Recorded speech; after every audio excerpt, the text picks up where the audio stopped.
J'ai eu un bac génie des matériaux. Suite à ce bac, j'ai passé un BTS plastique et composite. Et suite à ce BTS, j'ai effectué une formation complémentaire en technique et matériaux nouveaux. J'avais eu l'occasion, donc pendant mon année et demie en tant qu'intérimaire, d'effectuer et de passer une formation en contrôle non destructif. Ça a été en quelque sorte le paramètre déclencheur qui m'a poussé à aller vers Dassault Aviation, compte tenu que eux aussi pratiquer ce type de contrôle. J'ai envoyé plusieurs candidatures spontanées. J'ai eu un beau jour donc la possibilité de passer des tests et des entretiens d'embauche. J'ai eu l'heureuse nouvelle donc comme quoi j'ai été embauché en un contrat à durée indéterminée chez Dassault à Biarritz.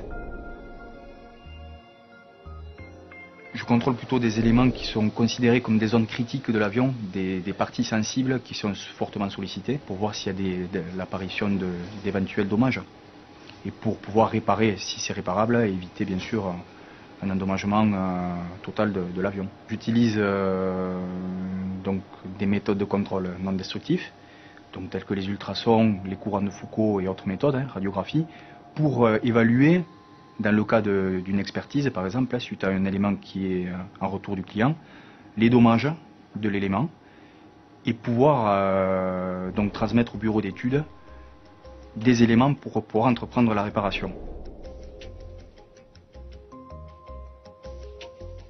Je fais des déplacements sur d'autres sites, d'autres établissements de Dassault et donc sur les bases militaires françaises et étrangères. Les avions que j'ai eu l'occasion de contrôler, ce sont les Alpha Jet de l'armée de l'air camerounaise comme de l'armée de l'air française, les Mirage 2000 de l'armée de l'air indienne, de l'armée de l'air française aussi. J'ai eu l'occasion de faire des expertises dans les établissements du groupe et ainsi que sur les bases militaires sur le Rafale.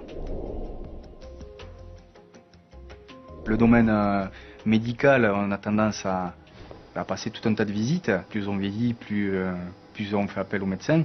Moi, en quelque sorte, pour les avions, je suis un peu le médecin, entre parenthèses, ou le docteur des avions. C'est-à-dire que je vais diagnostiquer l'avion pour savoir si on peut remettre l'avion en vol, autoriser dans tous les cas à le remettre en vol, quoi.